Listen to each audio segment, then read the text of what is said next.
बिस्मिल्लाहिर्रहमानिर्रहीम। अस्सलाम वालेकुम नाज़रीन ग्रामी, वबाई मर्ज के हवाले से कई हकीकतें खुलकर सामने आना शुरू हो चुकी हैं। दुनिया पर राज करने के ख्वाहिशमंद यहूदी मुल्क इसराइल ने पाकिस्तान पर घिनौना इल्जाम आयद कर दिया है, जबकि फलस्तीन से आने वाली खबरों के मुताबिक इसराइली फौज जबरदस्ती फलस्तीन के मुसलमानों में मौलिक वबा मुंतकिल कर रही है। जबकि ये बात भी मंजरेआम पर आ रही है कि इसराइली हुकूमत ने इस वबाई मर्ज की आड़ में डील ऑफ सेंचुरी को पाया तकमील तक पहुंचाने की तैयारियां शुरू कर दी हैं। जबकि दिलचस्प अमर यह है कि यहूदी दीनी उलमा और सियासतदान ये पेशगोई कर रहे हैं कि इस वबा की वजह से आने वाले दिनों में दुनिया भर पर यहूदियों की बादशाहत कायम होगी। इन हालात के तनाजुर में एक सवाल यह है कि क्या ये वबा एक सोची समझी चाल है? क्या वाकई दुनिया रिवायती जंग से निकलकर बायोलॉजिकल वार सीजन में दाखिल हो चुकी है? क्या इसराइल पाकिस्तान को तबाह करने के दर पे है? आज की इस वीडियो में हम आपको जमीनी हकायक की मदद से इन्हीं सवालात के जवाबात देने की कोशिश करेंगे। मगर ये सब कुछ जानने से कबल चैनल पर नए आने वाले दोस्तों से गुजारिश है कि पहले YouTube के इस मुनफरिद चैनल को सब्सक्राइब करते हुए साथ मौजूद घंटी के बटन को भी दबा दें, ताकि हर नई आने वाली वीडियो की नोटिफिकेशन आप तक बाकायदगी के साथ पहुंचती रहे। नीज हमारी इन काफियों का सिला हमारी वीडियोस को लाइक करके जरूर दिया कीजिए। तो आइए चलते हैं आज के इस अहम मौजू की जानिब। मुअज़्ज़िज़ नाज़रीन ग्रामी, वबाई मर्ज ने जहां दुनिया भर में तबाही फैला रखी है, वहीं कई पेशगोइयां और हकायक मंजरेआम पर आ रहे हैं, जिनको सुनने और समझने के बाद हजरत इंसान पर कई राज अफशा हो रहे हैं। गुज़श्ता रोज एक इसराइली अखबार ने पाकिस्तान के खिलाफ प्रोपेगेंडा करते हुए कहा है कि पाकिस्तान में यह वबा इमरान खान की नाअहली की वजह से फैली, क्योंकि वो लॉकडाउन के मुखालिफ थे। यही वजह है कि पाकिस्तान से यह बीमारी एशियाई ममालिक और बिलखसूस इस्लामी ममालिक तक फैल रही है।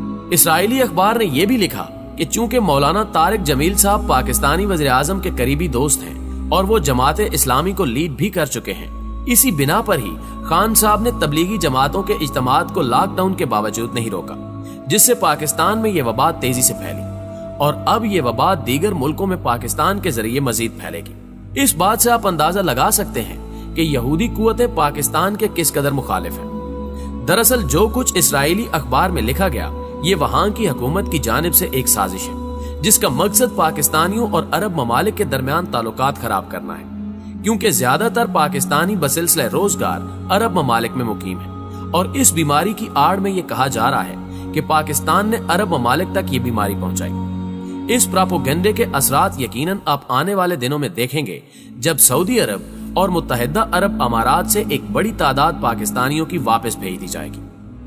नाज़रीन ग्रामी, यहाँ आपको एक और अहम खबर ये भी देते चले कि इसराइल और अमेरिका ने चंद माह कबल एक मंसूबा डील ऑफ द सेंचुरी के नाम से पेश किया। अब इसे इस वबा की मद से पाया तकमील तक पहुंचाने की तैयारियां मुकम्मल कर ली गई हैं। इस मकसद के लिए इसराइली खुफिया एजेंसी मुसाद को टास्क दे दिया गया है और वो फलस्तीन में मुकीम मुसलमानों को जबरदस्ती पकड़कर अकूबत खानों में ले जा रहे हैं, जहां उन्हें मौलिक वबा के इंजेक्शन लगाए जा रहे हैं ताकि फलस्तीनी मुसलमान इससे मुतासिर हों। फलस्तीनी मुसलमानों के जिस्मों में जरासीम दाखिल करने के बाद उन्हें उनके आबाई इलाका जात में छोड़ दिया जाता है ताकि वो अपनी फैमिली को भी मुतासिर करें। जबकि ये बात तो हर मुसलमान जानता ही होगा कि फलस्तीन को चारों साइडों से इसराइल ने घेर रखा है और वहां के हालात की वजह से फलस्तीन में हेल्थ स्ट्रक्चर मजबूत नहीं है। पूरे फलस्तीन में इंटरनेशनल स्टैंडर्ड का एक अस्पताल भी मौजूद नहीं है। ऐसे में वहां अगर ये वबाई मर्ज फैलेगा तो यकीनन अमवात की शरह बहुत ज्यादा होगी। यूं फलस्तीन की आबादी बगैर किसी जंग, झगड़े या मजहबी फसाद के खत्म हो जाएगी और जो इलाका मुसलमानों के कब्जे में है वो भी आसानी से इसराइली कंट्रोल में चला जाएगा। यानी इस वबाई मर्ज को इस्तेमाल करके मुसलमानों की नस्ल कुशी की जा रही है और यही वो डील थी जिसे अमेरिका और इसराइल ने मिलकर तरतीब दिया था। डील ऑफ सेंचुरी के कई एक मख्फी पहलू भी हैं, जिनमें एक तो मुसलमानों को तबाह करना और चीन की इक्तिसादी तरक्की को रोकना है और इस डील का दूसरा बड़ा मकसद दुनिया भर की आबादी को कम करना है। मुअज़्ज़िज़ दोस्तों, गुज़श्ता रोज की एक और अहम खबर के मुताबिक इसराइली खुफिया एजेंसी मुसाद ने यह इंकिशाफ किया है कि दुनिया भर से यहूदियों को खुफिया तरीके से इसराइल लाया जा रहा है और ऐसे यहूदियों जो साल साल से दुनिया के दूसरे ममालिक में मुकीम हैं, उन्हें सहूलियात और मुफ्त प्रॉपर्टी के लालच देकर कहा जा रहा है कि वो अपने आबाई और हकीकी मुल्क इसराइल में जमा हो जाए। सवाल ये पैदा होता है कि आखिर ऐसा क्यों किया जा रहा है, जबकि दुनिया भर में वबाई मर्ज ने कहर ढा रखा है। सूबे तो सूबे, शहरों के दाखिली रास्ते भी बंद किए जा रहे हैं। लेकिन इस्राएली हुकूमत दूसरे ममालिक से यहूदियों को क्यों अपने मुल्क में जमा कर रही है? इसका जवाब यह है कि आने वाले दिनों में कोई बड़ा इवेंट इसराइल में होने जा रहा है, जिसकी तैयारियों के लिए यह सब कुछ किया जा रहा है। दुनिया इस वक्त अजीबो गरीब कैफियत में मुब्तला है, मगर इसराइल अपने मकासद हासिल करने की कोशिश में है। यहूदी दीनी उलमा और सियासतदान दुनिया भर को यह पैगाम दे रहे हैं कि यह वबा यहूदियों का अरूज साबित होगी। नील बैन इम्तजी नामी इसराइली रब्बी ने आज से करीबन 5 साल कबल एक पेशगोई की थी कि आने वाले वक्तों में चाइना में एक बीमारी आएगी जिसकी लपेट में आकर चाइना बैंकक्रप्ट हो जाएगा, यानी इसकी मईशत डूब जाएगी। इनकी इस पेशगोई को दुनिया में फैलने वाले वबाई मर्ज से जोड़ा जा रहा है और बेशतर अफराद ये कह रहे हैं कि इसराइली रब्बी ने जिस जानिब इशारा किया था शायद ये वही बीमारी है। सबसे दिलचस्प अमर यह है कि गुज़श्ता रोज इसी इसराइली रब्बी ने एक अहम पैगाम दुनिया को दिया है कि चंद रोज बाद यानी अप्रैल के महीने में यहूदियों का एक अजीम त्यौहार आ रहा है जो कि अप्रैल के वस्त तक खत्म होगा और इस त्यौहार के खत्म होते ही इसराइल इस मोहलिक वबा की दवाई बना लेगा। चीन जो ये सोच रहा है कि वो इस बीमारी से बच निकला है, आने वाले दिनों में इस पर बड़ी मुसीबत आने वाली है और 1 लाख से ज्यादा चीनी इस मोहलिक मर्ज का शिकार होकर मर जाएंगे। चीन बस इंतजार करे। नाज़रीन गिरामी, एक और अहम नुक्ता यह है कि इसराइल के चंद सियासतदान भी इस मर्ज को अपने मजहब और मसीहा दजाल से जोड़ रहे हैं और बड़े वसूख के साथ कह रहे हैं कि अगर किसी मुल्क ने सबसे पहले इस वबा की वैक्सीन तैयार की तो वो इसराइल होगा। इस जिमन में इसराइली वजीर सेहत का हालिया बयान नजरअंदाज करना बेवकूफी होगी। इसराइल के वजीर सेहत याकूब लिटजमान के मुताबिक मोहलिक बीमारी का बहरान इस बात की निशानदेही करता है कि दुनिया अपने खात्मे की तरफ गामजन है और वो दिन करीब हैं जब मसीहा जमीन पर उतरेगा और यहूदी बिरादरी की हालत जार को दूर करेगा।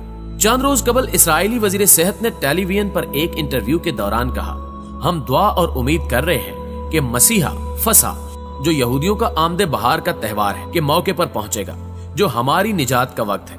मुझे यकीन है कि मसीहा आएगा और जिस तरह खुदा हमें मिस्र से निकाल लाया था उसी तरह हमें बाहर ले जाएगा। जल्द ही हम आजादी के साथ निकलेंगे और मसीहा हमें दुनिया की दीगर तमाम परेशानियों से निजात दिलाएगा। अब देखना यह है कि क्या इसराइली वजीर सेहत और रब्बी के बयानात दुरुस्त साबित होंगे और क्या चीन फिर से इस वबाई मर्ज की लपेट में आ जाएगा। अगर ऐसा मुमकिन होता है तो चीन में बड़े पैमाने पर तबाही हो सकती है क्योंकि ये मर्ज तेजी से फैलता है।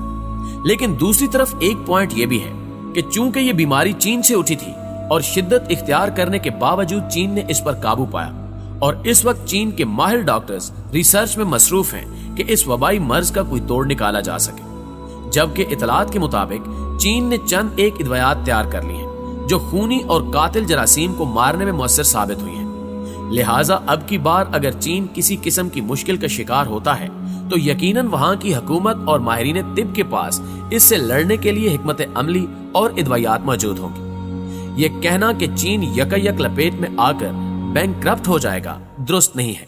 मुअज़्ज़िज़ दोस्तों, यहाँ उन खदशात को भी नजरअंदाज नहीं किया जा सकता जिनका जिक्र चंद दानिशवर शख्सियात ने इस वबाई मर्ज के फैलने के बाद किया था कि ये एक बायोलॉजिकल हथियार है जिसे सोच समझकर चीन के शहर में फैलाया गया और इसकी मदद से चीन समेत दुनिया भर की मईशतों को कंट्रोल किया जाएगा।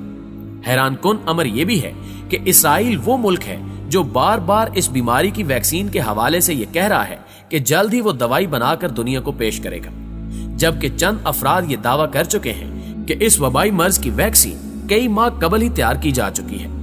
वो कुव्वतें जिनके पास इसकी वैक्सीन मौजूद है वो मुनासिब वक्त का इंतजार कर रही हैं ताकि इस वैक्सीन को महंगे दामों फरोख्त करके अरबों डॉलर्स कमाए जा सके। इस सिलसिले में एक इसराइली अखबार ने यह इशारा भी दिया है कि अब अमेरिका और इसराइल को जल्द ही इसकी दवा मंजरेआम पर लाना होगी, ऐसा ना हो कि देर हो जाए। तमाम हालात को मद्देनजर रखते हुए हमने आप तक जमीनी हकायक पहुंचा दिए हैं। इसका फैसला हम सुनने और देखने वाले नाज़रीन पर छोड़ते हैं कि आया ये वबा एक साजिश है या कुदरती आफत। दुआ है कि अल्लाह पाक पूरी इंसानियत को इस वबाई आफत से महफूज रखे, आमीन सुम्मा आमीन। दोस्तों, अगर आज की वीडियो आपको अच्छी लगी है तो इसे लाइक करते हुए अपने दीगर दोस्तों के साथ जरूर शेयर कीजिएगा और कमेंट बॉक्स में वीडियो के हवाले से हमें अपनी कीमती आरा से जरूर आगाह रखिएगा। आज की वीडियो में बस इतना ही। अगली वीडियो तक के लिए अल्लाह निगहबान।